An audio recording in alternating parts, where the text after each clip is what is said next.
¿Cuáles son los riesgos y a su vez los beneficios de constituir una empresa SAS? Bueno, como lo dije anteriormente, los beneficios son muchos. Lo primero que hay que tener en cuenta es que las sociedades por acciones simplificadas rompieron un paradigma que traía las sociedades indicadas en el Código de Comercio, como cuáles, como las colectivas, las en comandita simple, las comandita por acciones, las limitadas, las anónimas y las empresas unipersonales. Entonces digamos que en la práctica administrativa y procedimental jurídica este tipo de sociedades se encontraban una serie de dificultades que no hacía didáctico ni económicamente procesal desarrollar este tipo de sociedades comerciales, como cuáles, pues que debe constituirse por escritura pública, que cualquier reforma del contrato social era por escritura pública, que su objeto social tenía que ser claro y determinado, que la duración de la sociedad tenía que indicarse puntualmente, no había una vigencia indefinida, y todo eso en la práctica digamos que trajo una complejidad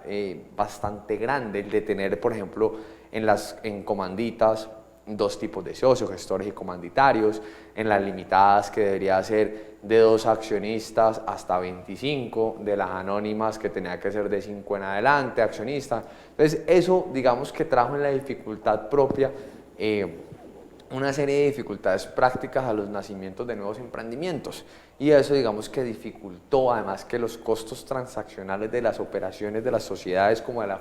formalización eran excesivamente costosos. Cuando viene este nuevo tipo societario, que es un total éxito que logró digamos en los primeros 5 años de vigencia de la ley casi que desarrollar una actividad totalmente concentrada 100% en ese tipo societario, tanto que todas las sociedades migraron a ese tipo societario y actualmente las cifras hablan del 95-98% de sociedades comerciales son sociedades por acciones simplificadas y los otros porcentajes pues son de las sociedades tradicionales, pues digamos que evidentemente habla muy bien de qué ventajas tiene este tipo societario. Así las cosas, digamos que lo primero pues es que me permite constituirla por documento privado, siempre y cuando pues no se aporte un bien que sea sujeto a registro y que requiera pues obviamente cumplir con la formalidad para el traslado digamos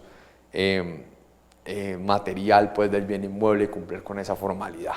Lo segundo pues es que permite que sean unipersonales o pluripersonales, unipersonales que las puedo constituir desde una sola persona, eso en las sociedades comerciales tradicionales era totalmente imposible, no había concepción de poder crear ese concepto, digamos que por un acto unilateral pues es posible mediante este tipo societario hacerlas con una sola y tiene un límite indefinido de con cuántos accionistas quiera participar. El carácter de la sociedad siempre será mercantil, su constitución es demasiado simple, no trae digamos disposiciones enredadas o que dificulten propiamente el desarrollo o normal administración de este tipo societario. Tiene una ventaja grandísima que es la limitación de la responsabilidad, algo que rompe totalmente el paradigma de las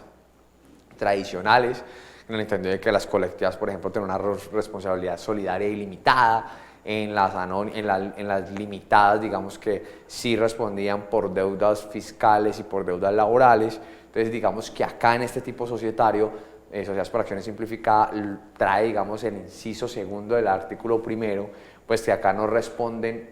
el accionista responderá únicamente con el aporte que realiza la sociedad y que no habrá un levantamiento del velo corporativo solamente en los eventos de que usted utilice la sociedad para un fin defraudatorio y se logre comprobar mediante un proceso que lo realice, digamos, la Corte Societaria de la Superintendencia de Sociedades, que se denomina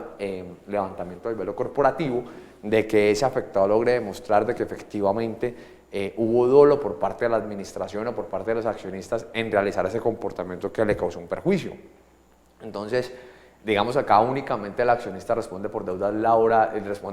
responde hasta el monto de sus aportes y no responde ni por deudas laborales, ni por deudas fiscales, ni por deudas de cualquier otro carácter, siempre y cuando no se haya utilizado con ese fin fraudulento. Es una estructura flexible de capital, ¿cierto? Permite pagar el capital suscrito en un término de 2 años, o sea, estatutariamente se puede pactar que los accionistas pueden pagar el capital suscrito, ¿cierto?, en unos tiempos, bajo unas condiciones, bajo una proporcionalidad, que en todo caso no podrá exceder de 2 años a partir de su constitución. Es algo muy interesante eso que trae la normatividad, con un paréntesis ahí muy interesante, y es que la norma no trajo la sanción que se le atribuye al accionista que no paga, digamos, ese capital suscrito en el periodo de 2 años. Entonces ahí nos haríamos una remisión pues puntual a las normas de sociedades anónimas en el evento en que qué pasa cuando el accionista no paga dentro del término relativo ese capital que se compromete a suscribir, y técnicamente es que no se emitirán esas acciones y digamos que se le emitirán a otro accionista que esté interesado en hacerlo. Entonces, para tener muy en cuenta eso. La posibilidad de emitir diferentes tipos de acciones con diferentes derechos políticos y económicos. Acá se pueden crear toda clase de acciones, acciones clase A, clase B, clase C, acciones platino, privilegiadas, como ustedes le quieran denominar, y ustedes le pueden a cada tipo de acción dar una participación económica y una participación política, y pues eso permite, digamos, una diversificación al momento de estructurar, digamos, modelos de negocio, donde se le puede reconocer a ciertos inversionistas unos derechos eminentemente económicos mayores como políticos, porque de pronto solamente aportan capital, más no quieren estar en el día a día administrativo o viceversa. Entonces digamos que eso es una novedad que trae la SAS, que obviamente es una ventaja que les facilita frente a las sociedades tradicionales del Código de Comercio. La posibilidad de establecer el voto singular o el voto múltiplo, atribuirle a las clases de acciones, obviamente también es una figura que trae nueva la ley 1258. Dentro de otras muchas que trae la disposición, recordemos que no están obligados a tener revisoría fiscal, salvo que cumpla pues con los topes máximos de activos, que son 5.000 salarios mínimos legales mensuales vigentes, ¿cierto?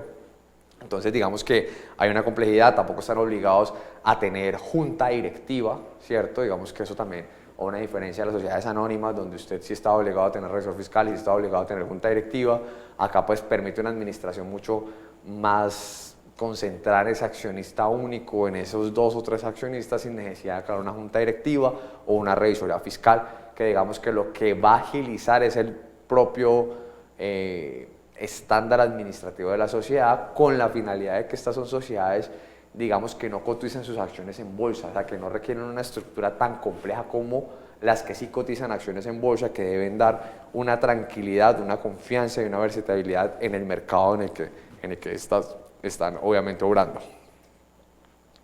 Ventaja, una desventaja, pues que para unos puede ser ventaja, para otros no. Digamos que desde la perspectiva de confianza en el mercado, pues estas sociedades que no tienen tantos controles, pues no son buenos que negocien sus acciones en bolsa, pero al mismo tiempo, dependiendo del tipo de negocio que vaya a abordar o que se vaya a arropar con este tipo societario, pues una desventaja propiamente dicha puede ser que no puedan emitir o negociar sus acciones en bolsa, dependiendo de la actividad que vayan a hacer. Esas, digamos, que son prácticamente todas las beneficios que trae constituir una sociedad por acciones simplificada. La verdad son muchos, como podemos revisar, porque básicamente lo que trae la ley 1258 es todas esas dificultades, esas prácticas administrativas que traían las sociedades tradicionales. Digamos que lo que hace la SAS es permitir una mayor disponibilidad, agilidad en el momento de realizar esos trámites administrativos y jurídicos de las sociedades por acciones simplificadas, que se diferencian mucho de las sociedades comerciales tradicionales del Código de Comercio.